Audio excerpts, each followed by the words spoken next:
नमस्कार. जगाच्या पाठीवर ब्रेक्झिट. आपण एका विशेष कार्यक्रमामध्ये तुमचं सगळ्यांचं स्वागत. आज काही चर्चा करणार आहोत या सगळ्या संदर्भामध्ये. ब्रिटनमध्ये नेमकं काय घडलंय, युरोपियन महासंघामधून ब्रिटन ज्या पद्धतीने आता बाहेर पडण्याची चिन्ह दिसत आहेत पूर्णपणे, आणि केवळ बाहेर पडण्याची चिन्ह नाही, ह्या सगळी प्रक्रिया काय असणार आहे आणि ह्या प्रक्रियेचा खरं तर आपल्याशी काय संबंध आहे, आपल्या भारताशी काय संबंध आहे, आणि हे सगळं घडत असताना जगामध्ये एक नवी ऑर्डर तयार होते का, एक नव्या पद्धतीनं जग आकारास येते का, हे सगळं आपण तज्ज्ञांकडनं समजून घेणार आहोत. या विशेष कार्यक्रमामध्ये तुमचं स्वागत. काही महत्त्वाचे प्रश्न त्यानिमित्तानं आपण उपस्थित करतोय. युरोपियन महासंघातून ब्रिटन बाहेर पडल्याचे भारतीय अर्थव्यवस्थेवरती काय परिणाम होतील हे सगळ्यात महत्त्वाचं त्यानिमित्तानं आपण जाणून घेतोय. युरोपियन महासंघातून आणखी बलाढ्य देश बाहेर पडण्याची शक्यता आहे का, म्हणजे फ्रान्स असेल किंवा अगदी जर्मनी असेल, यासारखे देश जे असतील या महासंघातनं बाहेर पडणार आहेत का, बाहेर पडले तर त्याचेही काय परिणाम येणाऱ्या काळामध्ये असतील किंवा त्याचा आपल्यावरती काय परिणाम असेल ते आपण पाहणार आहोत. आणि युरोची घसरण झाली तर भारताला अधिक निर्यातक्षम होण्याची संधी आहे का, हे सुद्धा त्यानिमित्तानं आपण तपासणार आहोत. एकूण अर्थव्यवस्थेमध्ये काय चढउतार असणार आहेत येणाऱ्या काळामध्ये. आपल्याकडे ज्या वेळेला ब्रिटिश जनतेनं या युरोपियन महासंघातून बाहेर पडण्यासाठी अतिशय अटीतटीच्या अशा निवडणुकीमध्ये त्यांनी त्यांचा कौल दिलेला आहे. ब्रिटिश जनतेचा जो कौल आहे तो जवळपास 52% या ब्रिटिश नागरिकांनी युरोपियन महासंघातून बाहेर पडण्याच्या बाजूनं कल दिलेला आहे, तर 48% नागरिक युरोपियन महासंघातच राहण्याच्या बाजूचे होते, हे त्यामुळे स्पष्ट झालेलं आहे. ब्रिटिश जनतेच्या या महत्त्वाच्या निर्णयानंतर आता ब्रिटनच्या अर्थकारणावर आणि राजकारणावर त्याचे काय पडसाद उमटत आहेत पाहूया. युरोपियन युनियनमध्ये राहायचं नाही असा निर्वाळा ब्रिटिश जनतेने दिलाय. गुरुवारी त्यासाठी सार्वमत घेण्यात आलं आणि त्यानंतर लगेच मतमोजणी सुरू झाली. सुरुवातीपासूनच ब्रेक्झिटच्या विरोधात आणि बाजूने असणाऱ्यांमध्ये अटीतटी दिसून येत होती. अखेर भारतीय प्रमाण वेळेनुसार सकाळी 9:15च्या सुमाराला बाहेर पडा म्हणणाऱ्यांची सरशी होत असल्याचं दिसून आलं. त्यानंतर त्याचे परिणाम आंतरराष्ट्रीय बाजारपेठेवरही दिसायला लागले. खुद्द ब्रिटनचं पाऊंड हे चलन कोसळलं. या आर्थिक पडझडीनंतर ब्रिटनमधल्या राजकारणावरही पडसाद उमटले. ब्रिटनचे पंतप्रधान डेव्हिड कॅमेरॉन यांनी पंतप्रधान पदावरून पायउतार होणार असल्याचं स्पष्ट केलंय. ऑक्टोबरपर्यंत नव्या पंतप्रधानाचा शोध घेतला जाईल असं त्यांनी निकालानंतर दिलेल्या प्रतिक्रियेत म्हटलंय. I will do everything I can as Prime Minister to steady the ship over the coming weeks and months. But I do not think it would be right for me to try to be the captain that steers our country to its next destination. This is not a decision I've taken lightly, but I do believe it's in the national interest to have a period of stability and then the new leadership required. There is no need for a precise timetable today, but in my view we should aim to have a new Prime Minister in place by the start of the Conservative Party conference in October. David Cameron यांनी ब्रिटननं European युनियनमध्येच राहावं यासाठी प्रयत्न केले होते, पण British जनतेनं त्यांचा आग्रह नाकारलाय. त्यामुळेच आता ब्रिटिश जनतेचा आपल्याला पाठिंबा उरलेला नाही हे मान्य करून त्यांनी पद सोडण्याचा निर्णय जाहीर केला. ब्रिटनचा सर्वात मोठा प्रांत असलेल्या इंग्लंडनं युरोपियन युनियनच्या बाहेर पडायला पसंती दिली. वेल्स नागरिकांनाही युरोपियन युनियनमध्ये राहायचं नव्हतं. दुसरीकडे नॉर्दर्न आयर्लंड आणि स्कॉटलंडच्या नागरिकांना युरोपियन युनियनमध्ये राहायचं होतं. युरोपियन युनियनचा सदस्य असल्यामुळे ब्रिटन एक सार्वभौम राष्ट्र म्हणून असलेलं स्थान गमावत असल्याची भावना ब्रिटिश नागरिकांमध्ये वाढीला लागली होती. त्याशिवाय अर्थव्यवस्था आणि स्थलांतरितांचे वाढते लोंढे या गोष्टीही ब्रिटिश नागरिकांसाठी महत्त्वाच्या होत्या. देखिए, यूरोप के बहुत से देशों को ब्रिटेन समेत इस बात का था कि जैसे उनकी लगातार सॉवरेनिटी कम होती चली जा रही है और वो यूरोपियन यूनियन पे डिपेंडेंट होते चले आ रहे हैं. अधिकतर डिसीजंस जो थे वो यूरोपियन यूनियन लेने लगी थी. तो इस बात की चर्चा न केवल ब्रिटेन में बल्कि बहुत सी देशों में हो रहा था. तो ब्रिटेन ने हमेशा अंतर्राष्ट्रीय समुदाय में एक बड़ा रोल प्ले किया है. ये कॉलोनियल पावर रहे हैं. उनको ऐसा लगता था कि ब्रसेल्स जो है, जहाँ पे यूरोपियन यूनियन का हेडक्वार्टर है, वो ज़्यादा स्ट्रांग होता जा रहा है रादर देन ब्रिटेन और लंदन, जो कि फाइनेंशियल कैपिटल भी है. तो ये इस तरह की वहाँ की आम जनता में विचारधाराएं थी. ब्रिटननं युरोपियन युनियनमधून बाहेर पडण्याचा निर्णय घेतल्यानंतर आता युरोपियन युनियनलाच धोका निर्माण होऊ शकतो. ब्रिटनसारखा तगडा देश बाहेर पडल्यानंतर युरोपियन युनियनची धुरा जर्मनी आणि फ्रान्सच्या खांद्यावर येणार आहे. उद्या या देशांनीही दुसरा विचार केला तर युरोपियन युनियनचं अस्तित्व कायम राहील का हा प्रश्न आहे. Bureau report, IBN Lokmat. ब्रिटनच्या या सगळ्या नागरिकांनी जो कौल दिलेला आहे युरोपियन युनियनमधनं बाहेर पडण्याचा, असं असलं तरी त्याची प्रक्रिया आता येणाऱ्या काळा अगोदरपासून बरीच सुरू होती आणि येणाऱ्या काळामध्ये सुद्धा ही जी प्रक्रिया आहे ती चालू राहणार आहे. पुढचे साधारणतः 1.5 ते 2 वर्ष ही सगळी प्रक्रिया चालू राहील असा तज्ज्ञांचा अंदाज आहे. तत्पूर्वी काय नेमकं झालं ते पाहूया.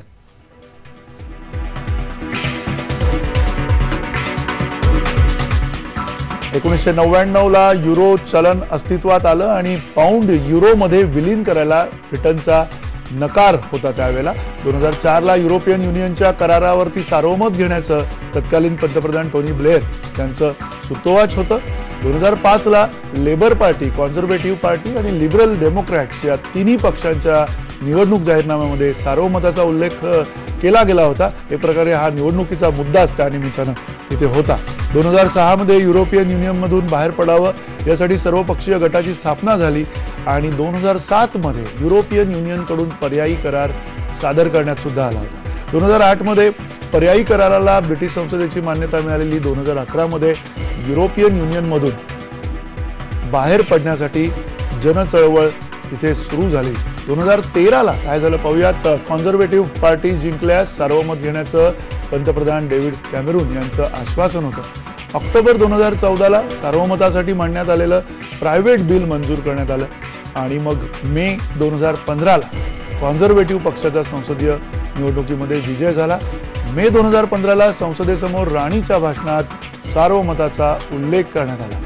23 जून 2016ला ब्रिटनमध्ये सार्वमत आजमावण्यात आलं, त्याची घोषणा झाली. 24 जून 2015ला युरोपियन युनियनमधून बाहेर पडण्याचा ब्रिटिश जनतेनं कौल सुद्धा दिलेला आहे. या कौल दिल्याच्या नंतर नेमकं काय घडतंय आपल्याला समजून घ्यावं लागणार आहे, कारण या सगळ्या परिस्थितीचा कुठे ना कुठेतरी या संपूर्ण वैश्विक वातावरणामध्ये, ग्लोबल आर्थिक एकूण या वातावरणामध्ये आपल्यावरती काय परिणाम होणार आहे ते आपल्याला समजून घ्यायचं आहे. आणि त्या अर्थाने आपण काही तज्ज्ञांसोबत आज आता चर्चा करणार आहोत. आपल्यासोबत राजेंद्र अभ्यंकर आहेत, जे माजी परराष्ट्र सचिव आहेत आणि प्रदीर्घ अशी कालावधी त्यांची आंतरराष्ट्रीय पातळीवरचा सगळा त्यांचा अनुभव आहे परराष्ट्र मंत्रालयाचा.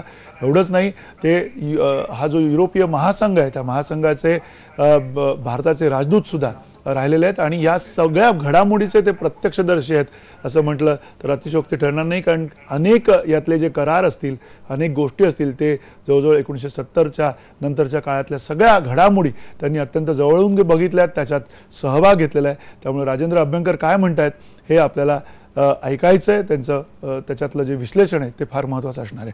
आपल्यासोबत चंद्रशेखर नेने आहेत, जे अर्थतज्ञ आहेत. आपल्यासोबत श्रीकांत बारात आहेत, जे धोरण विश्लेषक आहेत. श्रीकांत बारातेंचा सुद्धा आंतरराष्ट्रीय पातळीवरच्या बँकिंग क्षेत्रातला, वर्ल्ड बँकेतला आणि एकूण धोरण विषयातला अभ्यास आहे. त्यांचं म्हणणं काय या सगळ्या परिस्थितीमध्ये तेही आपण समजून घेणार आहोत. आपल्यासोबत विशाखा गोखले आहेत, आर्थिक विषयक अभ्यासक आहेत. यांचा सुद्धा ब्रिटनशी अलीकडच्या काळामध्ये काही वेगवेगळ्या प्रकल्पांच्या निमित्तानं संबंध आलेला आहे. त्यामुळे नेमकं ब्रिटनमध्ये काय वातावरण आहे, काय त्यांचं म्हणणं आहे, तिथल्या ब्रिटिश नागरिकांचं असेल किंवा तिथल्या भारतीय नागरिकांचं असेल आणि भारताच्या दृष्टिकोनातून तिथला काय संबंध आहे ते आपल्याला विशाखा गोखले सांगणार आहेत. आपल्यासोबत आणखीन काही तज्ज्ञ या कार्यक्रमामध्ये असणार आहेत, पण तत्पूर्वी या सगळ्यांचं स्वागत या तज्ज्ञांचं. आणि अर्थात पहिला प्रश्न राजेंद्र अभ्यंकर आपल्याला विचारायचा आहे, कारण अतिशय जवळून म्हणजे इतिहासापासून आता वर्तमानापर्यंत तुम्ही हे सगळं या घडामोडी ज्या आहेत युरोपियन महासंघाच्या त्या बघितलेल्या आहेत. तुम्हाला नेमकं या सगळ्या घडामोडींमध्ये अतिशय महत्त्वाचं भारताच्या दृष्टिकोनातून काय वाटतंय की हे घडल्यामुळे येणाऱ्या काळात काय घडेल, त्यानंतर आपण खरं तर अधिक खुली चर्चा आणि त्यातलं अधिक तपशील जे आहेत ते समजून घेऊ शकू. पण सध्या भारताच्या दृष्टिकोनातून तुम्हाला असं काय वाटतंय की नेमकं काय घडेल? जर आपण आता भविष्यात काय होणार याच्याबद्दल जर चर्चा सुरू केली तर भारताच्या दृष्टीने 2-3 गोष्टी असं म्हणता येतील की नेगेटिव्ह आहेत आणि 2-3 गोष्टी पॉझिटिव्ह सुद्धा आहेत. नेगेटिव्हमध्ये पहिली गोष्ट म्हणजे आपले जे प्रॉडक्ट्स काही जे काय आयात निर्यात चालू आहे ब्रिटनशी, त्याच्यावर आता ड्युटी लागेल, जी आपल्याला एक ड्युटी रेट मिळायचा युरोपियन समुदायाकडनं, आता तोच ड्युटी रेट राहील का दुसरा ड्युटी रेट राहील हे म्हणजे आपले जे एक्सपोर्टर्स आहेत त्यांना लगेच इमिजिएटली त्याचा परिणाम करेल. पण याच्या आधी एक गोष्ट आहे की ब्रिटननी आता वोट केलं आहे की ते युरोपियन समुदायामधनं निघणार आहेत. पण हे काय असं नाही आहे की आपण दार उघडून निघून जायचं. याच्याकरता आर्टिकल 50 युरोपियन युनियन ज्याने स्थापना झाली 2000मध्ये, त्यात लिहिलेलं आहे की 2 वर्षाचा पिरियड दिला जातो ज्यात नेगोसिएशन्स होतात आणि ते प्लस मायनस काय असेल नंतरच ब्रिटनला जाता येईल. आणि ते जसं ब्रिटनचे पंतप्रधान म्हणाले की दुसरा पुढचा जो प्रधानमंत्री आहे त्यांच्या हाती हे सोपवू इच्छित आहेत. स्वतः जे काय केलं ते दुसरी गोष्ट आहे, पण आता निस्तरायचं त्यांनी, आता त्यांच्या पंतप्रधानांनी पुढच्या येणाऱ्या पंतप्रधानांना त्यांच्या डोकी सोपलंय की आता ते डिसाईड करतील काय नेगोसिएशन. म्हणजे 2 वर्ष हे वाटाघाटी चालू असतील. तेव्हा असं नाही आहे की इमिजिएटली, पण आपल्याला ह्याच्यावर विचार करावा लागेल की आपल्या इंडस्ट्रीला आपल्या ट्रेडला काय फरक पडेल आणि याचा काय नक्की. हे एक आहे. दुसरी गोष्ट आहे की मला वाटतं एक 6 लाख तरी भारतीय नागरिक म्हणता येणार नाही पण PIOs म्हणता येईल, persons of Indian origin, London United किंगडममध्ये इंग्लंडमध्ये राहतात. बरेचसे लोक प्रोफेशनल्स आहेत आता आणि युरोपियन समुदायामध्ये कंपनीज आहेत त्यांच्याकरता काम करतात.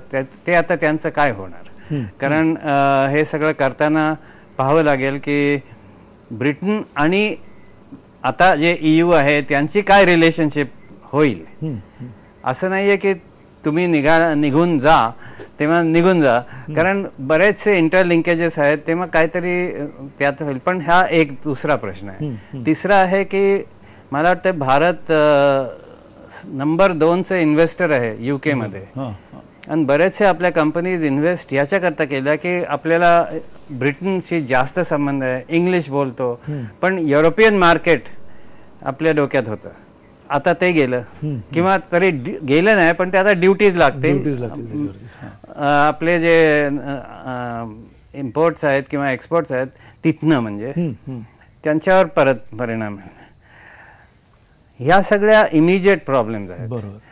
पण एक गोष्ट आपल्याला म्हणजे धरून बघावी लागेल. एक तर पहिलं की मला वाटतंय की हे जे कॉमनवेल्थ होतं ज्याचे आपण मेंबर आहोत, ज्याचं जराशी मंदी झाली होती जेव्हापासून ब्रिटन EU मध्ये गेलं, ते आता बढती होणार कॉमनवेल्थ आणि त्यात आपल्याला मोठा रोल आणि अगेन ट्रेडमध्ये पॉलिटिकल साईड सगळ्याकडे एक हे आहे. दुसरी गोष्ट की ब्रिटन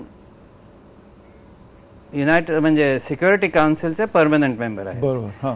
तर आपल्याला ही एक अगदी फर्स्ट क्लास संधी आहे की आपण ब्रिटनशी फ्री ट्रेड अग्रीमेंट करून अगदी क्लोज टाईज करता येतील. म्हणजे आपल्याला अजून एक 100% सपोर्टर सिक्युरिटी काउन्सिलला मिळेल. तर ह्या सगळ्या गोष्टी म्हणजे प्लसेस आहेत मायनसेस आहेत. करेक्ट.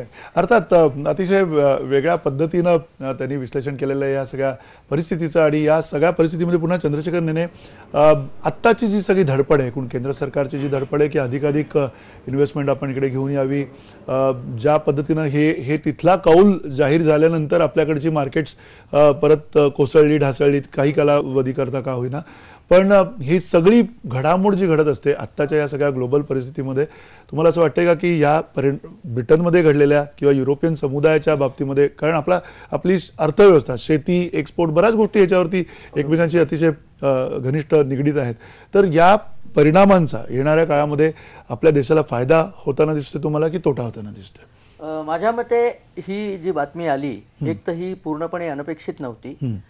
बराच असा एक कल होता की ब्रिटन बहुतेक बाहेर पडेल, कारण याचं जर तुम्ही जेनेसिस पाहिलं हे का सुरू झालं तर ही फिअर रिॲक्शन आहे. ब्रिटिश नागरिकांना हे असंख्य निर्वासित जे युरोपमध्ये येत आहेत त्यांची एक भीती बसलेली आहे आणि हे निर्वासित युरोपमध्ये येत आहेत कारण की EU जे आहे युरोपियन युनियन त्यांनी कोटा ठरवून दिला होता की प्रत्येक देशाने इतके निर्वासित घ्यायचे, ब्रिटनला ते अजिबात घ्यायचे नाहीत.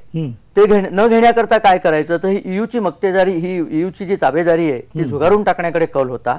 आणि तुम्ही जर ह्याच्यामध्ये व्होटिंग पॅटर्न पाहिला तर ज्येष्ठांनी याच्यामध्ये अतिशय व्हेहिमेंटली आम्हाला बाहेर जायचं असं व्होटिंग केलेलं आहे आणि त्यामुळे ते बाहेर गेलेले आहेत. आता ते बाहेर गेल्यानंतर दोन गोष्टी होतात.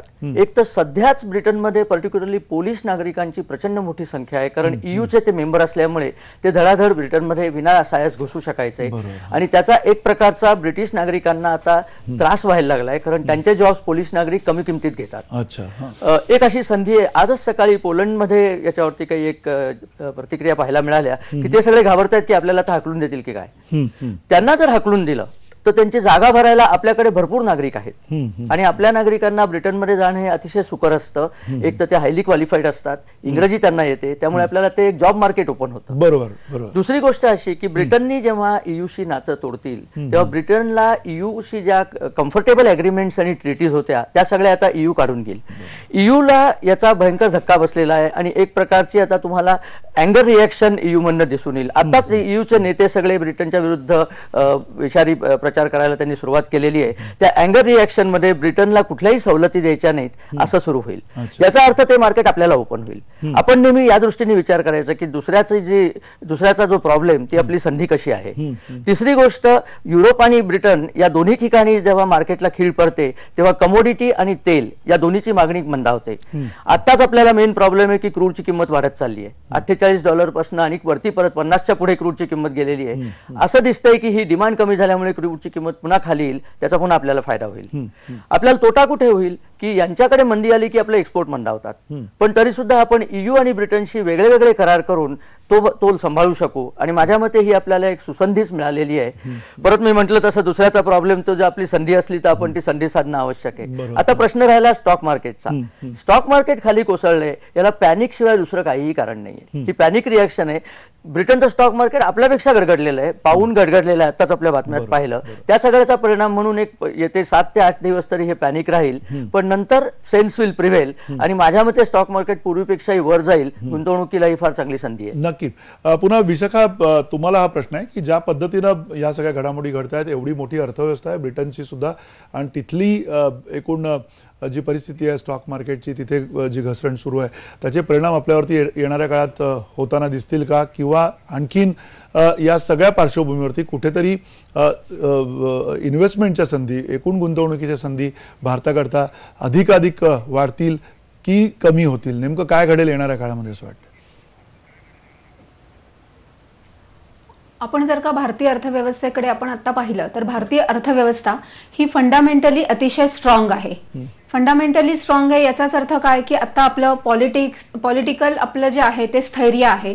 मोदी सरकार आता मोदी सरकारांना 2 वर्ष पूर्ण झालेली आहेत आणि मोदी सरकार अतिशय चांगल्या पॉलिसीज इम्प्लिमेंट करत आहे. मग त्या मॉनिटरी पॉलिसीज असतील, जसं मॉरिशस बद्दल आपला जो करार झाला ती एक खूप चांगली मॉनिटरी पॉलिसी अप्लाय केली गेलेली आहे भारताने आहे.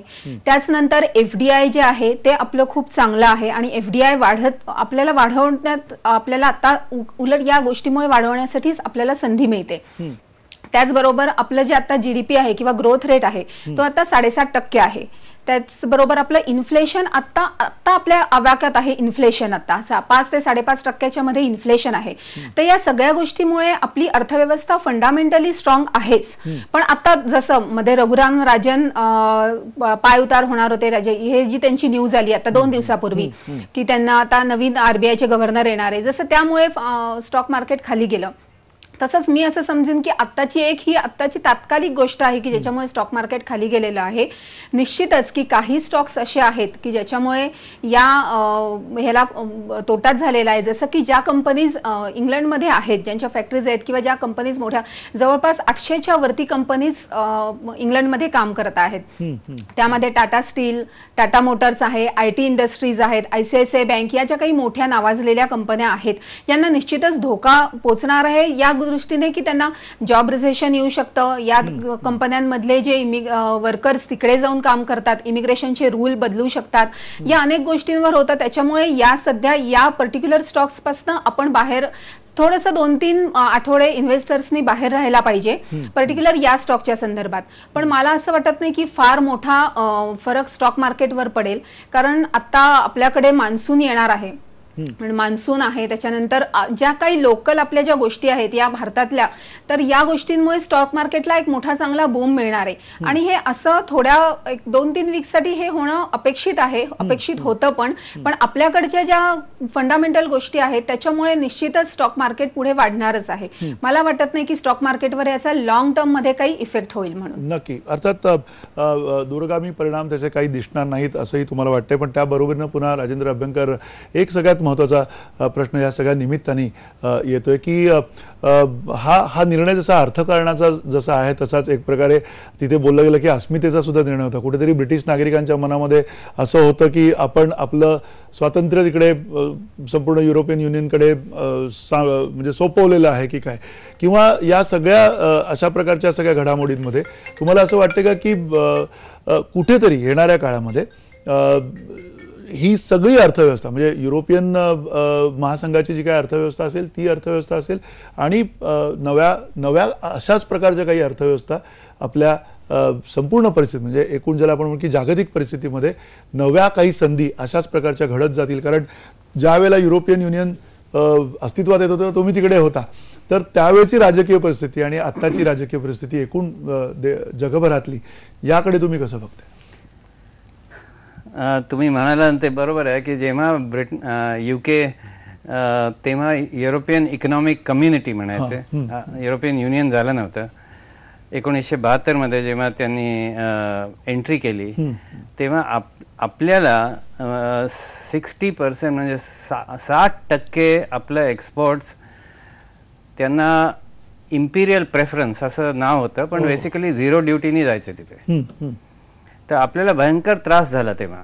कारण एक तर 1972 म्हणजे भारताची आर्थिक स्थिती जी आज आहे ती नव्हती आणि त्यावेळेला दुष्काळ सुद्धा होता. आणि तेव्हा ब्रिटननी एक छोटंसं डिक्लेरेशन केलं की तुम्हाला जे काय त्रास होतील त्याची आम्ही मदत करू. पण त्यांना काही इच्छा नव्हती, कारण त्यांचा संबंध ध्येय होतं की युरोपियन युनियन म्हणजे EEC मध्ये कसं घुसायचं. आणि आम्हाला तेव्हा 72 ते 75 मध्ये नव्या युक्ती शोधायला लागल्या आणि तिथनं मग ते सुरू झालं आपलं रिलेशनशिप युरोपियन इकॉनॉमिक कम्युनिटीशी. ते नंतर 2000 मध्ये युरोपियन युनियनशी झालं. तेव्हा 1972 मध्ये जेव्हा UK मेंबर झाले आता भयंकर डिफरन्स आहे. पण सगळ्यात मोठी गोष्ट हे आहे की जे 2008 आणि 2009 मध्ये जी इकॉनॉमिक क्रायसिस जगभर झाली होती, अमेरिकेत सुरू झाली पण जिथे सगळ्यांना इफेक्ट झाला होता, ती अजून संपली नाहीये.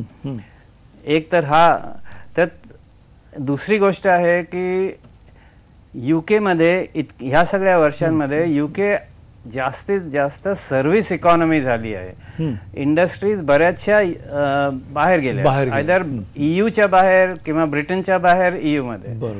तेव्हा सर्व्हिस इकॉनॉमीला ह्याचा परिणाम भयंकर होईल, कारण सर्व्हिस इकॉनॉमीचं सगळं म्हणजे डिपेंडन्स आहे की जे मार्केटवर कसं जात आहे. आता म्हणजे युरोपियन युनियन समुदायाशी त्यांना आता ड्युटीज वगैरे ह्या लागते. 1 मिलियन पोलिश नॅशनल आहेत, त्यांना काय होणार, त्यांना आता वर्क परमिट लागेल, अशा सगळ्या गोष्टी होतील. तर ही दुसरा मोठा प्रॉब्लेम आहे.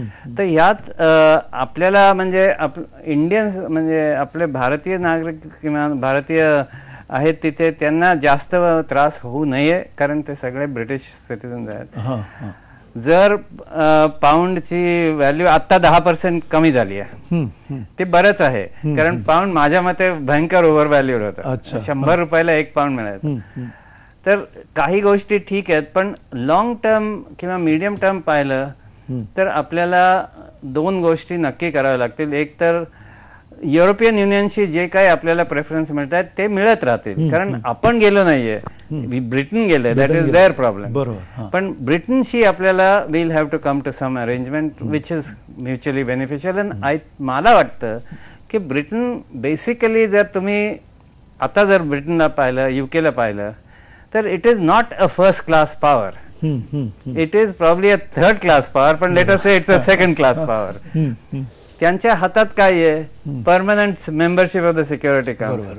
तर ब्रिटनमध्ये म्हणजे UK आणि इंडियामध्ये आता there is every reason that we have a mutual interest. नक्की, म्हणजे परस्पर तालुक्यात वाढवायचे आणि असे वाढवायचे की आपल्याला ह्यातनं फायदा आणि आपल्याला फायदा होईल. नक्की या सगळ्या प्रकरणामध्ये भारताला बऱ्याच संधी दिसतात, जसं नेने म्हणाले आपल्याला, किंवा आता राजेंद्र अभ्यंकर सुद्धा म्हणाले की अनेक संधी याच्यामध्ये दडलेल्या आहेत. या संधींचा शोध आता कशा आणि कुठल्या दिशेने घ्यायचा हा सगळ्यात महत्त्वाचा मुद्दा आहे. आणि त्यातला आणखीन एक महत्त्वाचा मुद्दा म्हणजे कृषी अर्थकारण असेल. जसं एकीकडे सुशिक्षित आणि स्किल्ड अशा प्रकारचे जे काही जॉब्स असतील त्या जॉबना सुद्धा अधिकाधिक मागणी तिकडे असेल, ज्याच्यामध्ये भारतीयांना सुद्धा कदाचित अधिक प्रेफरन्स असेल.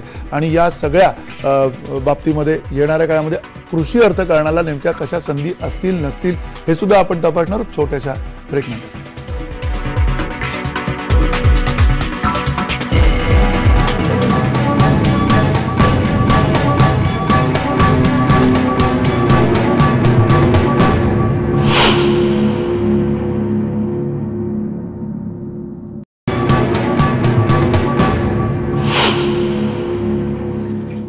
ब्रेक्झिट, ब्रिटन युरोपियन महासंघातनं जे बाहेर पडलेलं आहे किंवा बाहेर पडण्याची प्रक्रिया आता सुरू झालेली आहे पूर्णपणे. त्याचं कारण तिथल्या नागरिकांनी बाहेर पडण्यासाठीचा कौल दिलेला आहे. या सगळ्याचे परिणाम नेमके काय होत आहेत, जगावर काय परिणाम होणार आहेत, भारताला त्याच्यात किती संधी आहेत आणि या संधींचा येणाऱ्या काळात भारत कशा प्रकारे उपयोग करून घेणार आहे हे आपण तपासतोय. आपल्यासोबत तज्ज्ञ आहेत आणि या सगळ्यांशी आपण चर्चा करतोय. आपल्यासोबत आता श्रीप्रसाद गिरी आहेत, जे भारतीय व्यावसायिक आहेत, लंडनमध्ये आहेत. थेट लंडनवरून आपण त्यांच्याशी बोलणार आहोत. आपल्यासोबत श्रीकांत बारहाते आहेत, धोरण विश्लेषक, आणि आपल्यासोबत शैलेंद्र देवळाणकर आहेत. यापूर्वी आपण आता चर्चा केली होती. विशाखा गोखले आपल्यासोबत आहेत, चंद्रशेखर नेने आणि राजेंद्र अभ्यंकर. या सगळ्यांची चर्चा आपण करतोय. तत्पूर्वी श्रीप्रसाद, तुम्हाला प्रश्न विचारायचा आहे की मुळात हे सगळं जे घडलं, हे सगळं जे वातावरण घडत होतं, अनेकांशी आपण बोलत होतात, कुठेतरी बरेच जण म्हणत होते की आम्हाला म्हणजे हृदयाची इच्छा आहे की युरोपियन महासंघामध्ये राहायचं आहे, किंवा आपण असं म्हणूया की खरं तर डोक्याची इच्छा आहे की युरोपियन महासंघामध्ये राहायचं आहे आणि हृदयाची इच्छा आहे की बाहेर पडायचं आहे. अशा अनेक ब्रिटिश नागरिकांच्या समोरचा पेच निर्माण झालेला दिसत होता. अतिशय ज्याला आपण म्हणूया की एक स्प्लिट ओपिनियन दिसतंय, म्हणजे 52% आणि 49-48% आसपास, म्हणजे इतकी ज्याला हिंदीमध्ये हल्लीच्या काळात काटे की टक्कर असं म्हणतात, एवढी जर का मतभिन्नता आता या देशामध्ये दिसते. नेमकं याचं काय कारण होतं? एका तिथल्या राजकीय जे नेतृत्व होतं, महिला होत्या, त्यांना सुद्धा याच्यामध्ये फायरिंग झालं, त्यांना त्यांचा प्राण गमवावा लागला. हे सगळं इतकं महत्त्वाचं तिथे कसं घडत गेलं गेल्या काही काळात, आणि तुम्ही त्याच्यातनं काय निरीक्षणं नोंदवू इच्छिता? बेसिकली काय की ज्यांना इकॉनॉमीची जाणीव आहे, ज्यांना हे कळतंय की बाबा आज आपण कुठल्या युगात आहोत, आपण कुठे चाललोय, आपण युरोपियन बाजारपेठेचं महत्व ज्यांना कळतं ते सगळेजण रिमेनच्या फेवरमध्ये होते. आणि ज्यांना फक्त काय बाबा की मला मेडिकल सर्व्हिसमध्ये प्रॉब्लेम येतोय, मला वेगवेगळ्या ठिकाणी प्रॉब्लेम येतोय, तर ज्यांना फक्त प्रॉब्लेम दिसत होते त्यांना असं वाटत होतं की युरोपियन युनियनशी जे काही संबंध आहेत ते हानिकारक ठरतात. आणि लोकांमध्ये एक प्रकारची चीड निर्माण झाली आहे, कारण का त्यांना मेडिकलच्या लाईनमध्ये तासन तास उभं राहायला लागतं. तुम्ही आज जर डॉक्टरची अपॉइंटमेंट मागितली तर तुम्हाला 10 दिवसांनी अपॉइंटमेंट मिळते. आणि जो मायग्रंटचा जो लोंढा ब्रिटनमध्ये आलाय मागच्या 1-2 वर्षामध्ये, त्याच्यामुळे काय झालंय की प्रत्येक व्यवस्थेवरती त्याचा भार पडलाय. मग ती ट्रान्सपोर्ट सेवा असो, मेडिकल सेवा असो, हर प्रकारच्या सरकारी सेवा व्यवस्थांवरती त्याचा भार पडलेला आहे. आणि त्यामुळे ऑब्व्हियसली लोकांना काय होतं, डे टू डे लाईफमध्ये जेव्हा त्यांना प्रॉब्लेम घ्यायला लागतात तेव्हा कळत नकळत जे त्यांचं रागावलेलं मन असतं त्यांना कोणाला तरी असं ब्लेम शोधतात ते, आणि तो राग जो आहे तो युरोपियन युनियनवर निघाला बेसिकली. नक्की तुम्ही म्हणताय, नक्की बोला. हा, तर बेसिकली काय माहिती का की पेट्रियोटिझम एका बाजूला आणि बाजारपेठ एका बाजूला. कारण जेव्हा तुम्ही बिझनेस करताय त्यावेळी तुमचा देशाला जास्तीत जास्त बिझनेस कुठून मिळेल, आणि जर तुम्ही एखाद्या महासंघासोबत राहताय तर ती जी मोठी बाजारपेठ आहे तिला नेहमी कॅप्चर करणं महत्वाचं आहे. तर मला असं वाटतं की हे जे काही वोटिंग झालं त्याच्यामध्ये लोकांनी मोस्टली हार्टनी निर्णय घेतलेला आहे, ब्रेननी नाही. नक्की लोकांनी हार्टनी निर्णय घेतलाय, एक प्रकारे भावनिक निर्णय लोकांचा झालाय असं तुम्ही म्हणताय. अर्थात यामागची कारणं तिथे जी तुम्ही सांगितली ती कारणं सुद्धा तेवढी संयुक्तिक आहेतच, यातही काही शंका नाहीये.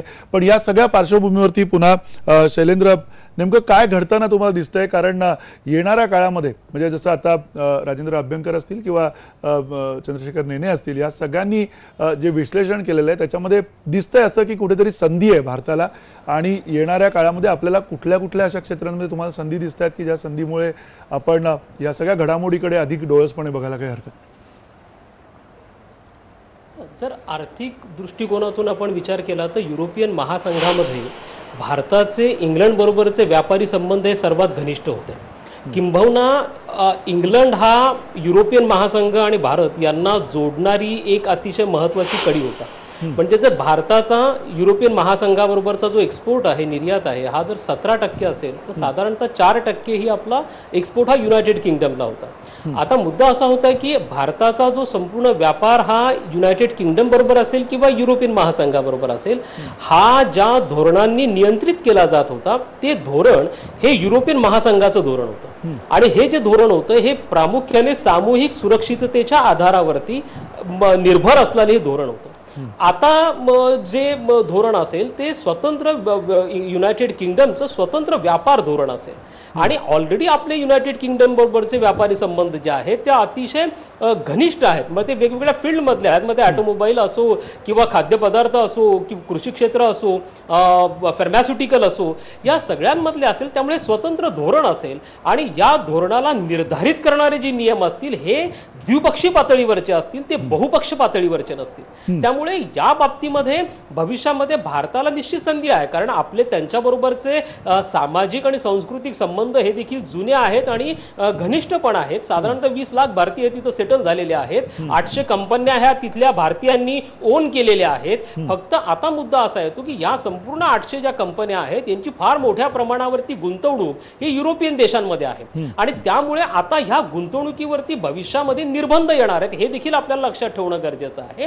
विशेष करून टाटा सारख्या ज्या आहे, ज्याला लँड रोवर असेल किंवा जॅग्वार असेल याची चर्चा यापूर्वीच झालेली असेल, परंतु या संदर्भात देखील काही रेस्ट्रिक्शन्स येतील. तर याचे फायदे आणि तोटे ह्या दोन्ही बाबतीमध्ये आपल्याला त्याचा विचार करावा लागणार आहे. एकतर संपूर्ण युरोपमध्ये अतिशय मोठा व्यापार भागीदार म्हणजे 3ऱ्या क्रमांकाचा व्यापार भागीदार हा इंग्लंड आहे भारताचा, सर्वच बाबतीमध्ये. मग तो एक्सपोर्टच्या बाबतीमध्ये असेल किंवा गुंतवणुकीच्या बाबतीमध्ये देखील असेल, कारण 3ऱ्या क्रमांकाचा देश की ज्याची भारतामध्ये सर्वाधिक गुंतवणूक आहे.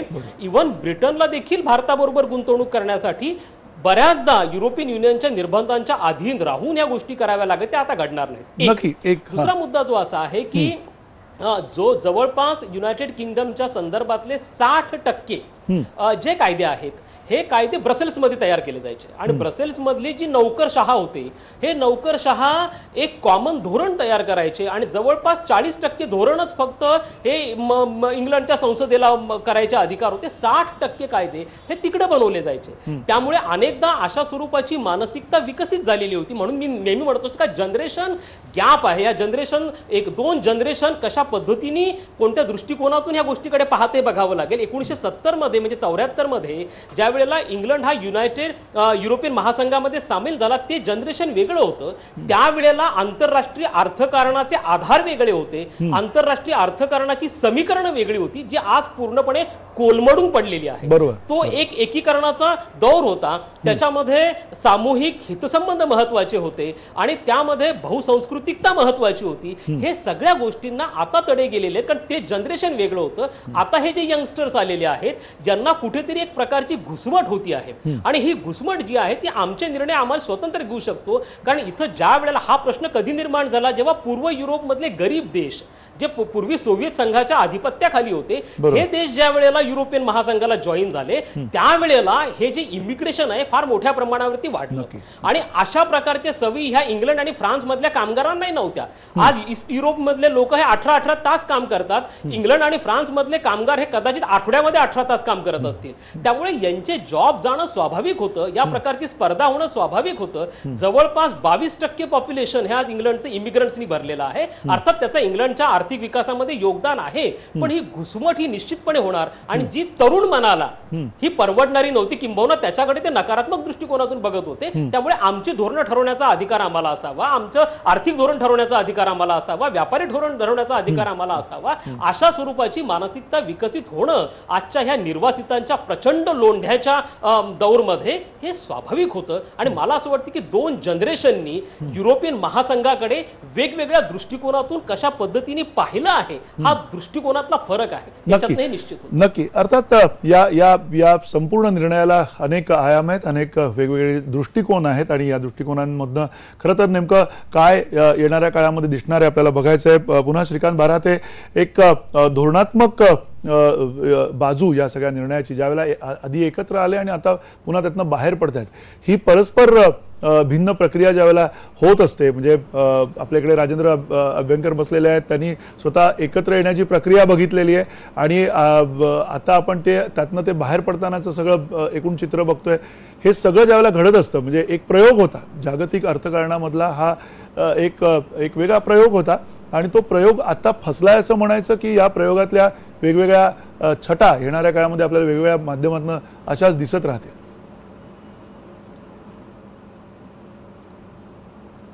रिजनल इंटिग्रेशनचा जो एक महत्वाचा इथे भाग आहे, म्हणजे प्रादेशिक एकात्मवादाचं ब्रिटननी केलेली एका अर्थाने ही शुद्ध आर्थिक चिकित्सा आहे असं म्हणायला वाव आहे.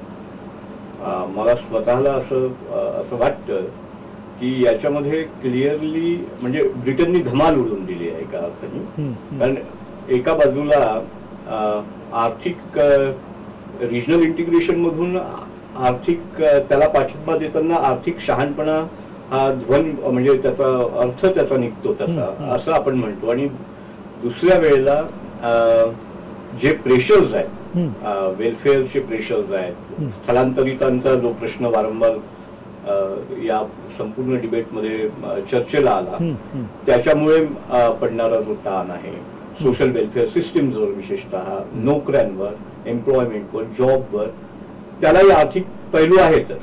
त्याच्यामुळे आर्थिक पैलू या 2 गोष्टी म्हणजे या पूर्ण फिनॉमिनन पासून आर्थिक पैलूंना वेगळं काढलं जाऊ शकत नाही, पहिली गोष्ट.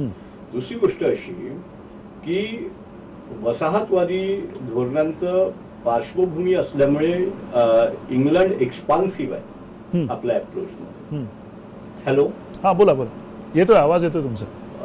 इंग्लंड हा एक्सपान्सिव्ह आहे. त्यांनी एकसंघ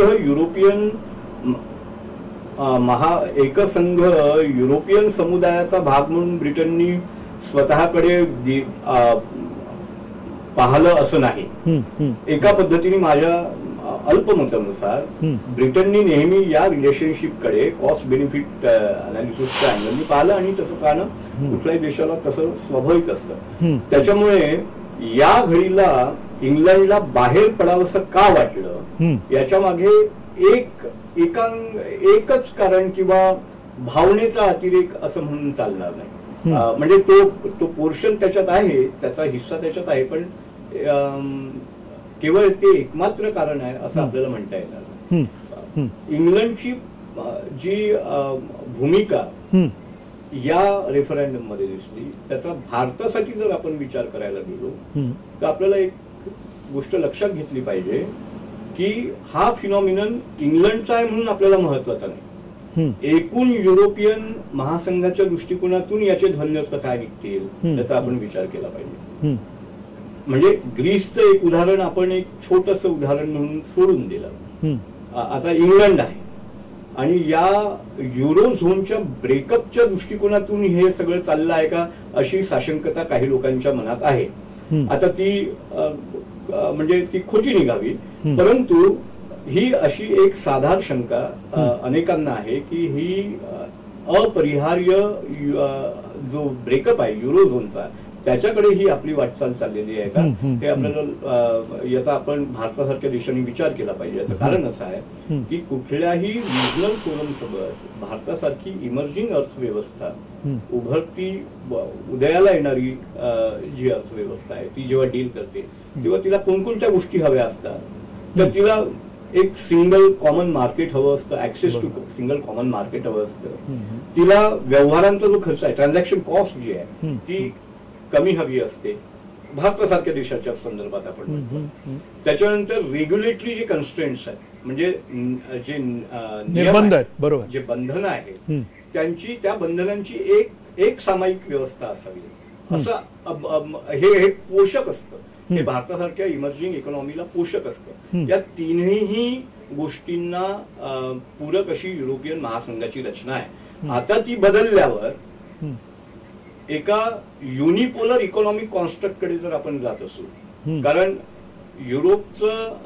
युरोपमध्ये इंट्रा रिजनल जे डिफरन्सेस आहे ते फार शार्प आहे. जर्मनीचा अत्यंत मोठ्या प्रमाणातला प्रभाव तिथे आहे आणि जर्मनीचा मोठ्या प्रमाणातला प्रभाव असल्यामुळे असमानता वाढते असा निष्कर्ष आपले सध्याचे जे गव्हर्नर आहेत, रघुराम राजन आहेत, त्यांनी एका ठिकाणी अत्यंत सुंदर याचं विवेचन केलेलं आहे. त्यामुळे युरोपियन युनियनचं एकूण भविष्य, एकूण त्याचं स्थैर्य हे भारतासाठी आवश्यक आहे.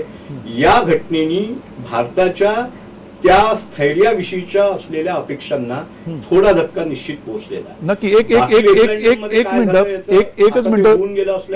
एकच मिनिट तुम्हाला त्यामध्ये थांबवतो, कारण सातत्यानं तुमच्या या बोलण्यामध्ये जो एक अस्थिरतेचा जो संदर्भ येतोय त्या संदर्भामध्ये पुन्हा आपण थोडंसं अधिक समजून घेण्याची गरज आहे असं वाटतंय. त्यामुळे पुन्हा राजेंद्र अभ्यंकर, तुम्हाला असं वाटतंय का ही जी अस्थिरता, याला आपण आर्थिक अस्थिरता म्हणायचं की येणाऱ्या काळामध्ये या अस्थिरतेचा परिणाम राजकीय अस्थिरता म्हणून आपल्याला बघायला मिळेल, की या संपूर्ण युरोपाच्या एका तुकड्यावरती मोठ्या रशियाचा असलेला डोळा जो आहे पारंपरिक वर्षानुवर्ष, त्यामुळे त्यांचं काहीतरी त्याच्यामध्ये येणाऱ्या काळातलं जे राजकारण असेल, संपूर्ण उपखंडीय तिथलं जे राजकारण असेल त्या राजकारणावरती सुद्धा त्याचा अस्थिरतेच्या दृष्टिकोनातून काही परिणाम घडताना आपल्याला दिसेल? राजेंद्र अभ्यंकर. हां, मी सहमत आहे जे म्हणतायत ते, पण यात दोन गोष्टी मुख्य आहेत. पहिली गोष्ट म्हणजे 1972 मध्ये जेव्हा ब्रिटन युरोपियन इकॉनॉमिक कम्युनिटीचे मेंबर झाले, तेव्हा अक्षरशः आपल्याला 3 लाईनीचं डिक्लेरेशन करून ते म्हणजे बोलवण केली, काही बोलवण केली. आणि म्हणजे तुम्हाला सांगता येत नाही की किती डिफिकल्ट आपल्याला होतं टू प्रोटेक्ट आपल्या एक्सपोर्ट. 60% एक्सपोर्ट्स यूट केल्या जायचे आणि आम्हाला काय काय करावं लागलं just to do this. Compare करा, तेव्हाच सगळे जे आफ्रिकन कॉलनीज होत्या युरोपियन कम्युनिटीच्या मेंबर्सच्या, म्हणजे फ्रेंच कॉलनीज, फ्रान्सनी त्यांना एक डिक्लेरेशन ईयूला केलं की ह्या सगळ्यांकरता आपण एक ॲग्रीमेंट करू, त्याला म्हणायचं ACP agreement, African Caribbean Pacific agreement, ज्याच्यात त्या सगळ्या देशांना जे आफ्रिकेचे होते, who were farmer colonies of France, त्यांना कम्प्लीट रोड मॅप दिला. ह्याची तुलना तुम्ही ब्रिटनच्या 3 लाईनच्या डिक्लेरेशनमध्ये. तेव्हा यात मला वाटतं की आपल्याला जे सगळ्यात महत्त्वाचं जे पाहायचंय की यातनं आपल्याला काय फायदा होऊ शकेल, ह्याची अगदी अत्यंत इंट्रिकेट स्टडी करून we have to move ahead. कारण आता ब्रिटनला सुद्धा दुसरा चारा नाहीये, they have to come to us. बरोबर. So we have to get the best out of this without too much sympathy and tears for what Britain has done. कारण we have been badly harmed in 72. नक्की. तुम्ही हा जो धोका, कारण तुमच्या अनुभवातनं हा सगळा धोका तुम्ही तिथे जाणून देताय. अगदी जाता विशाखा, हा सगळा जो ही सगळी जी घडामोड दिसते, या घडामोडीमध्ये येणाऱ्या काळातला तुम्हाला एक तिथले सातत्यानं ज्या पद्धतीनं इन्शुरन्स सेक्टर असेल, इन्व्हेस्टमेंट सेक्टर असेल, या सगळ्या विभागांमध्ये संधी म्हणून तुम्हाला भारतीयांसाठी काही अतिशय महत्त्वाच्या आणि नेमक्या अशा काही गोष्टी जाणवत आहेत का? निश्चितच जसं भारतीयासाठी म्हणजे इंडियासाठी जसं इंग्लंड हा एक मोठा FDI मधला कंट्री आहे, तसंच इंग्लंडसाठी सुद्धा भारत हा सुद्धा एक इन्व्हेस्टमेंट्स मधला एक देश महत्वाचा आहे. त्याच्यामुळे निश्चितच इंग्लंडला किंवा युकेला आपल्याकडे दुर्लक्ष करून चालणार नाहीये. कारण जसं मगाशी सरांनी सांगितलं की IT इंडस्ट्रीमध्ये आणि इतर कंपन्यांमध्ये निश्चितच त्यांना स्किल्ड आणि इंटेलिजंट लेबर हे लागणार आहे. त्या दृष्टीने त्यांना भारताकडे यावंच लागणार आहे, कारण भारताचे लोक खरोखर हायली क्वालिफाईड आहेत. इंग्लिशच्या संदर्भात जसं अनेक युरोपियन कंट्रीजमध्ये असं आहे की इंग्लिश शिवाय त्यांच्या स्वतःच्या लँग्वेजला त्यांना खूप जास्त महत्व आहे. आपल्याकडे याच्या विरुद्ध आहे की आपल्याकडे आपली मदर टंग याच्याशिवाय आपण इंग्लिशला खूप जास्त महत्व देतो. त्याच्यामुळे निश्चितच आपला लेबर फोर्स हा स्किल्ड लेबर फोर्स म्हणून गणला जातो आणि निश्चितच इंग्लंडमध्ये त्यांना मागणी राहणार आहे. कारण आता जॉब रिसेशनमुळे थोडासा त्यांना प्रॉब्लेम येऊ शकतो, पण जसे जसे त्यांचे नियम आता बदलतील, ज्या काही रूल्स अँड रेग्युलेशन्स आता युरोपियन कंट्रीज बरोबर इंग्लंडचे तयार होतील, त्यानुसार आपल्याला पण कळेल की आपली पण स्ट्रॅटेजी कशी असायला पाहिजे. ही आपली एक गोष्ट याच्यात निश्चितच धरता येईल. त्याच्यानंतर आपल्या स्टुडंट्सला याचा खूप जास्त फायदा होणार आहे. जसं आता आपण म्हटलं की 31 वर्षाच्या बिलो रेटमध्ये आता पाऊंड आहे versus two rate rupees, Indian rupees मध्ये. त्याच्यामुळे आता जे काही नवीन आता सप्टेंबर इंटेक असतो, जानेवारी इंटेक असतो, या दोन्ही इंटेक मध्ये जे इंडियन स्टुडंट्स युरोपियन इंग्लंडमध्ये जाणार आहेत त्यांना निश्चितच पाऊंड जो आता खालती गेलेला आहे याचा फायदा होणार आहे. ट्रॅव्हलर्सना फायदा होणार आहे आणि त्याचबरोबर जे आपले इम्पोर्टर्स आहेत त्यांना फायदा होणार आहे. या गोष्टी आपल्या जमेच्याच आहेत. त्याचबरोबर वर्क फोर्सला, लेबर फोर्सला आपला फायदा होणार आहे. पण आता त्यांच्या नवीन ट्रिटीज काय येणार आहेत, नवीन रूल्स अँड रेग्युलेशन्स काय येणार आहेत, इमिग्रंटसाठी काय येणार आहेत, मे बी व्हिसा रूल्स अजून जास्त रिजिड होऊ शकतात. तर असे बरेचसे त्याच्यात कंपोनंट्स आहेत जे काही प्लस आणि मायनस असे दोन्ही पद्धतीने निश्चितच होणार आहेत. आणि आपण जसं म्हटलं की इंग्लंडसाठी भारत हा नक्कीच FDI एक चांगला त्यांच्यासाठी सुद्धा इन्व्हेस्टमेंटसाठी आहे आणि आपल्या अनेक कंपन्यांची तिथे इन्व्हेस्टमेंट आहे. त्याच्यामुळे त्यांना आपल्याकडे दुर्लक्ष करून निश्चितच चालणार नाहीये. आपल्यासाठी रूल्स अँड रेग्युलेशन्स त्यांनी नक्कीच मोकळे करून दिले पाहिजे. फ्री ऍक्सेसिबिलिटी ठेवली पाहिजे. हे फार महत्वाचं आहे आणि त्यांच्याही इकॉनॉमीसाठी हे त्यांना आवश्यक आहे. नक्की एक प्रकारे परस्पर पूरक अशी परिस्थिती निर्माण झाल्याचं किमान प्राथमिक या सगळ्या बोलण्यामध्ये दिसतंय, चर्चेमध्ये, की भारत आणि ब्रिटन यांच्यामध्ये परस्पर पूरक काही वातावरण तयार झालं. एकीकडे जसं तज्ज्ञ म्हणतात की आता भारताची वेळ, भारताने काही गोष्टी ठरवल्या पाहिजेत आणि त्या दृष्टीनेची रणनीती सुद्धा आपण आखली पाहिजे. ती रणनीती काय असावी हे या सगळ्या मान्यवर तज्ज्ञांकडनं आपण समजून घेणार आहोत एका छोट्याशा ब्रेकनंतर. आणि अर्थातच श्रीप्रसाद गिरी जे आहेत तिथले लंडनमधनं आपल्यासोबत थेट बोलत आहेत, त्यांना सुद्धा ब्रेकनंतर एक प्रश्न विचारायचा आहे ज्याच्यामध्ये खरं तर आता तिथल्या भारतीयांची या सगळ्या संदर्भामधली मानसिकता काय आणि या मानसिकतेमधनं येणाऱ्या काळात काय संधी तुम्हाला तिथे दिसत आहेत तेही आपण त्यांच्याकडनं समजून घेणार आहोत ब्रेकनंतर.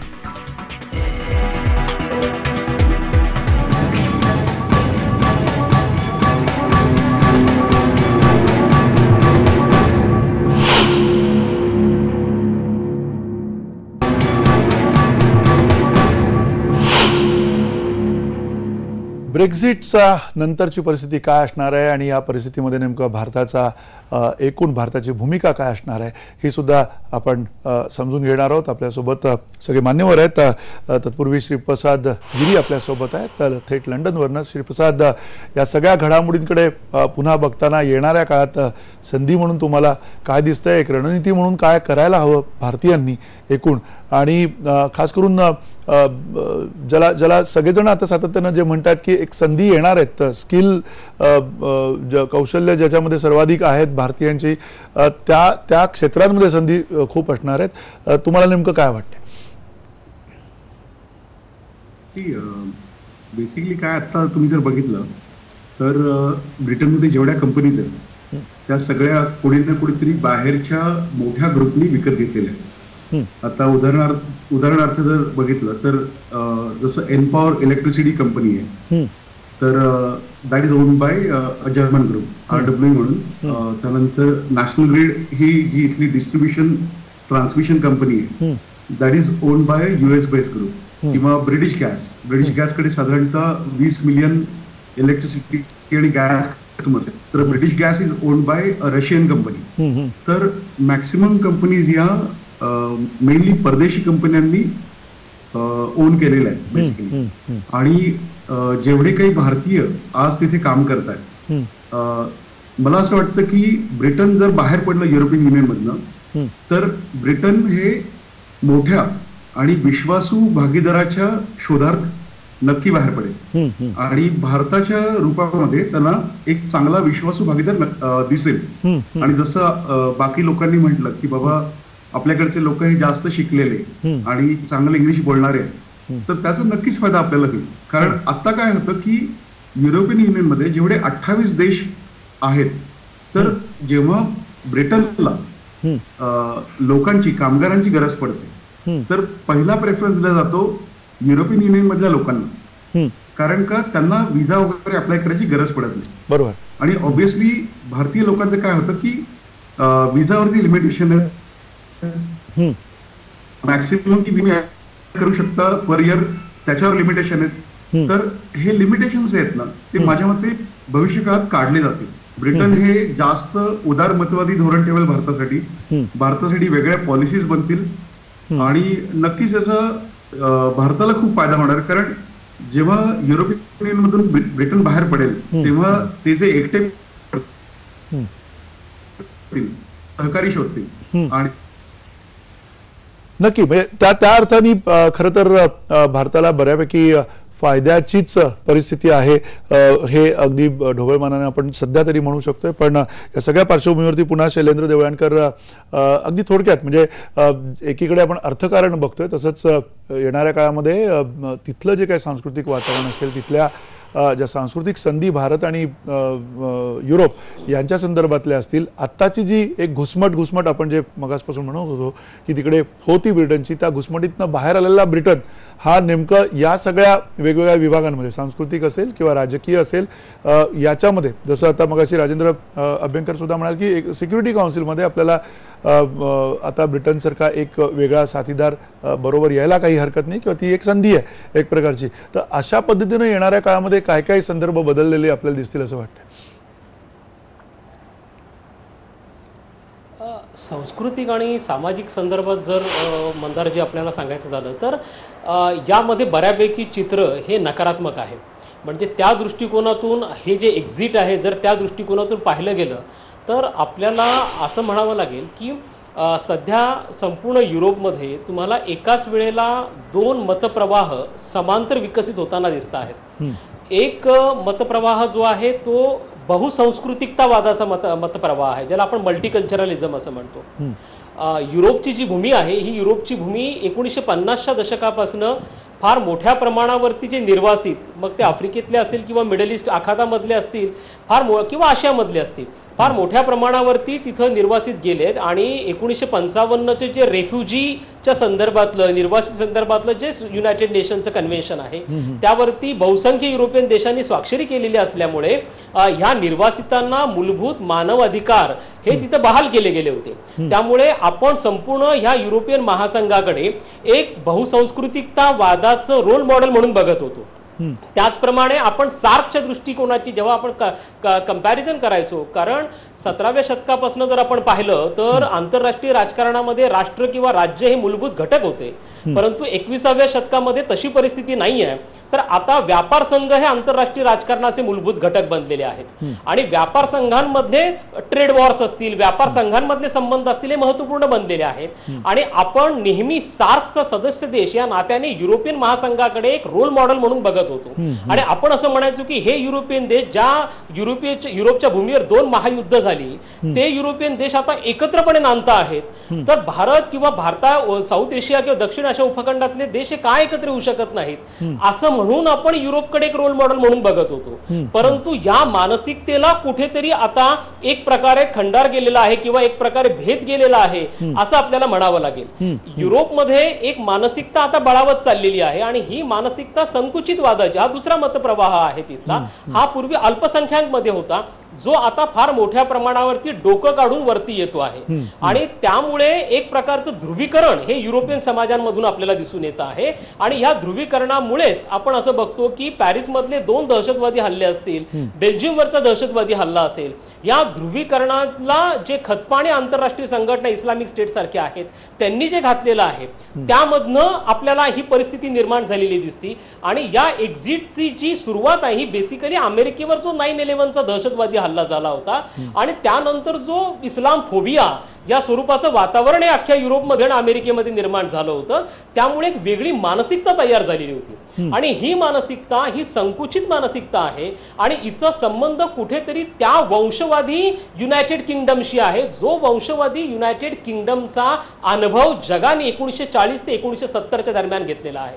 फार मोठ्या प्रमाणावरती युनायटेड किंगडम मध्ये परकीयांवरती हल्ले झाले होते, वंशवादी धोरणं होती जी 1972ला त्यांचं जे असिमिलेशन युरोपियन महासंघानंतर झालं आणि एक वेगळा प्रवाह पुढे आलेला होता.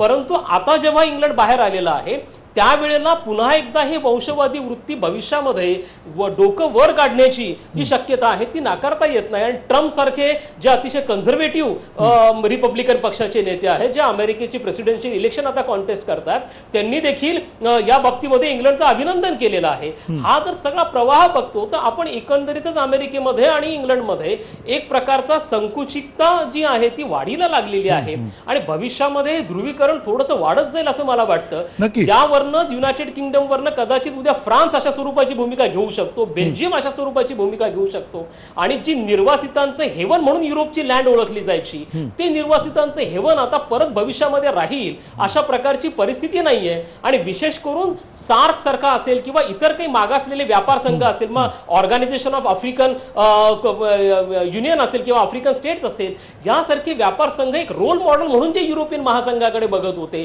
ते रोल मॉडेल आता उरलेलं नाहीये. किंबहुना सामूहिक सुरक्षिततेपेक्षा व्यक्तिगत हितसंबंध महत्वाचे झालेले आहेत. हा एक मानसिकतेत झालेला बदल आहे ज्याचे दूरगामी परिणाम हे संपूर्ण जगाला आणि विशेषतः युरोपियन देशांना सहन करावे लागणार. नक्की, अर्थात अतिशय महत्वाचा मुद्दा आहे हा. आणि हे जे ध्रुवीकरण आहे किंवा एक प्रकारची जी असहिष्णुता आहे ती सगळीकडे सर्वत्र वाढताना दिसते. संपूर्ण जगभरामध्ये याचं एकूण उदाहरण आपल्याला दिसतंय. जो मुद्दा श्रीकांत बाराते तुम्ही सुद्धा मगाशी छेडला होता, जो सूर त्यातनं दिसत होता तो म्हणजे त्या अस्थिरतेचा होता किंवा त्या एक प्रकारे त्या भीतीदायक वातावरणाचा सुद्धा मागे होता. जो प्रयोग केला गेला होता, हा सगळा युरोपियन महासंघाचा प्रयोग केला होता ज्याच्याकडे जसं आता देवळाणकर म्हणाले की एक रोल मॉडेल म्हणून बघितलं जायचं देशभरातल्या वेगवेगळ्या खंडातल्या ट्रेड महासंघांमध्ये वगैरे. तर हे सगळं वातावरण आता पूर्ण बदललंय. या मतावरती आपण आता येऊ शकतो का की हे वातावरण केवळ येणाऱ्या काळामध्ये अधिकाधिक बदलत जाईल आणि पुन्हा एकदा वेगवेगळ्या देशांचेच जे व्यापारी संबंध आहेत ते अधिकाधिक वृद्धिंगत होताना दिसतील आणि त्या अर्थाने देशच पुन्हा एकदा ही जी एक एंटिटी आहे ती समोर जास्ती ठळकपणे येताना दिसेल?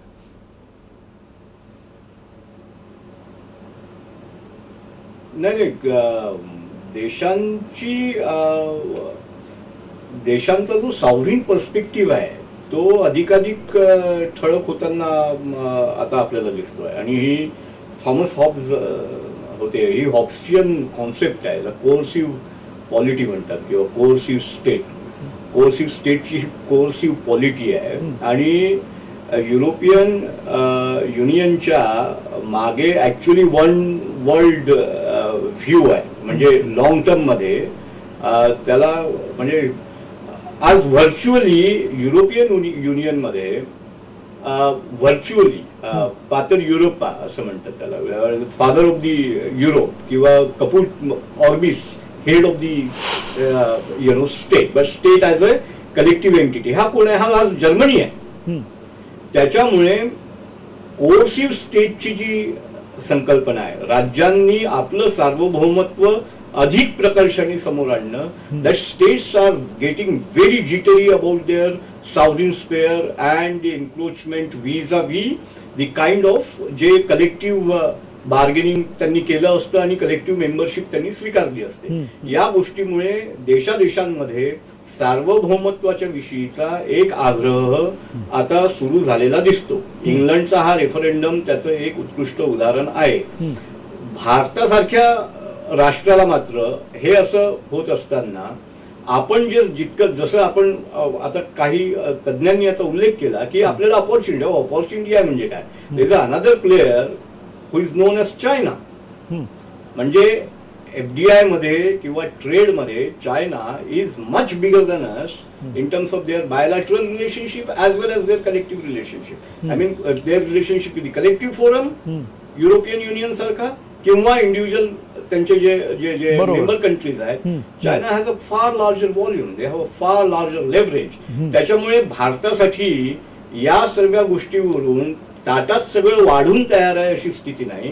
भारताला स्वतःच्या प्रोडक्टिव्ह कॅपॅसिटीचा जो आहे तो विचार करावा लागणार आहे. भारताला स्वतःच्या मॅक्रो इकॉनॉमिक फ्रेमवर्कचा विचार करावा लागणार आहे. Only then our advantage will be translated within the regime of expectations we have. नाही, नक्की. अर्थात या सगळ्या संधींचा विचार भारताने कसा केला पाहिजे येणाऱ्या काळामध्ये चंद्रशेखरने, कारण एक प्रकारची रणनीती गरजेची आहे हे सगळं या चर्चेमधनं कळतंय. आणि जसं जसं आपण ही सगळी चर्चा करतोय, ही कुठेतरी चर्चा करत असताना याचा उद्देश नेमका इथल्या लोकांना संधी कशी मिळेल, इथल्या शेतकऱ्याला संधी कशी मिळेल, इथल्या जे वेगवेगळे उद्योजक आहेत, छोटे छोटे मॅन्युफॅक्चरर्स आहेत, त्यांना कशी संधी मिळेल, ह्या चर्चेमागचा उद्देश आहे. त्या संधीच्या दृष्टिकोनातून लवकरात लवकर काय झालं पाहिजे? एक अगदी सुरुवातीला मनात येतं ते असं की ब्रिटन वेगळं होतंय. वेगळं होताना खूप मोठ्या प्रमाणावर कॉम्प्युटर सिस्टीम्सची कामं करायला लागतात. आतापर्यंत ज्या सिस्टीम सगळ्या युरोपियन स्टँडर्ड्सना बांधलेल्या होत्या त्यांना परत ब्रिटिश स्टँडर्ड्सवर आणायचं आणि त्या मोकळ्या करायच्या. म्हणजे जसं 2000 साली एक Y2K नावाचे प्रॉब्लेम सगळीकडे आले होते, एक मिनी Y2K सारखे प्रॉब्लेम्स आता इंग्लंडला भेडसावतील आणि त्या प्रॉब्लेम करता भरपूर सॉफ्टवेअरची सोल्युशन्स त्यांना द्यायला लागतील. आपल्या IT कंपन्यांना ही निश्चितच सुवर्ण संधी आहे. दुसऱ्या एका गोष्टीकडे आपण अजून लक्ष दिलेलं नाही की आपण फक्त ब्रिटनच्या दृष्टिकोनातून ह्याचा विचार करतोय. उरलेल्या युरोपियन युनियनचं काय होईल असा जर आपण एक थोडा विचार केला, युरोपियन युनियनमध्ये आजच्या घडीला 2 मेजर प्रवाह आहेत. एक प्रवाहाचं रिप्रेझेंटेशन जर्मनी करतं, थोडंफार फ्रान्स करतं. तो म्हणजे जितके रेफ्युजीज येतील त्यांना येऊ द्यावं आणि सर्वसमावेशक धोरण स्वीकारावं. दुसरा मात्र तिथे जो मतप्रवाह आहे त्याच्यामध्ये हंगेरी त्याच्यात अगदी सर्वात पुढे आहे की एकही रिफ्युजी आमच्या देशात आता येणार नाही, कारण आमच्या देशामध्ये आमच्याच लोकांना पुरेसं रिसोर्सेस नाही आहेत. या दोघांच्या मतप्रवाहांकरता ब्रिटनचं मोकळं होणं हे एक प्रकारचं दोघं आपापल्या परीने ते वापरू बघतील आणि ते वापरून कदाचित युरोपियन युनियन हे जर आपण एक महावस्त्र धरलं तर त्या महावस्त्रातला एक मेजर धागा सुट्टा झालेला आहे. कुठल्याही वस्त्रातला एखादा मेजर धागा जर सुट्टा झाला तर उरलेलं वस्त्र विरळ होणारच नाही असं आपण आता सांगू शकत नाही. ते जर झालं तर पुन्हा 2 कॅम्पमध्ये युरोप वाटला जाण्याची शक्यता आहे. एका कॅम्पमध्ये अर्थात जर्मनी आणि कदाचित त्यांच्याबरोबर 1-2 मित्र राष्ट्र असतील, दुसरीकडे सगळे हंगेरी किंवा पोलंड आणि ही सगळी देश आहेत ते असतील. जितके तुम्ही युरोपचं जितकी शकलं होतील तितक्या प्रत्येक शकलाशी भारतातल्या सगळ्या उद्योजकांनी वेगळे वेगळे करार करून सगळ्यात मॅक्सिमम प्रॉफिट फायदा करून घेता येईल. कारण जेवढं होलसेल कमी होतो तेवढं रिटेलची प्राइस वाढते. आपण अशा दृष्टीने बघूया की आपल्या सर्व्हिसेस या रिटेलमध्ये आपण वेगळ्या वेगळ्या देशांना देऊ.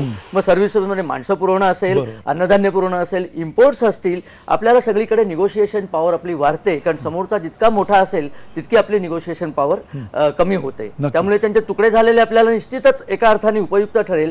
आता भराते सरांनी चायनाचा मुद्दा काढला. चायना हा पूर्वीपासून अस्तित्वातच आहे, तो काही मुद्दा नजरेआड कोणी केलेला नाहीये. पण आता चीनची अंतर्गत परिस्थिती जी एकूण रिपोर्ट्स येतात त्यावरनं इतकी वाईट आहे की ते सध्या स्वतःच्या अंतर्गत परिस्थितीशी झगडण्यात मग्न आहेत. म्हणून मी पुन्हा म्हणतो की ही आपल्याला संधी आहे की आपण जे काही low hanging fruit, top hanging fruit पटपट ती काबीज करावी आणि आपला एक तिथे संच तयार करून भारतीयांचा तिथे उदय व्हावा. नक्की. अर्थात अभ्यंकर सर, पुन्हा अगदी थोडक्यात येणाऱ्या काळातली रणनीती काय असली पाहिजे आणि त्याहीपेक्षा महत्त्वाचं म्हणजे भारताचा येणाऱ्या काळातला फायदा हा कुठल्या दिशेने जाताना तुम्हाला दिसतोय? म्हणजे निर्यातीच्या दृष्टिकोनातून जाताना दिसेल की एकूण राजकीय आंतरराष्ट्रीय राजकारण जे आहे त्या अर्थाने फायदा आपण जास्ती बघू शकू?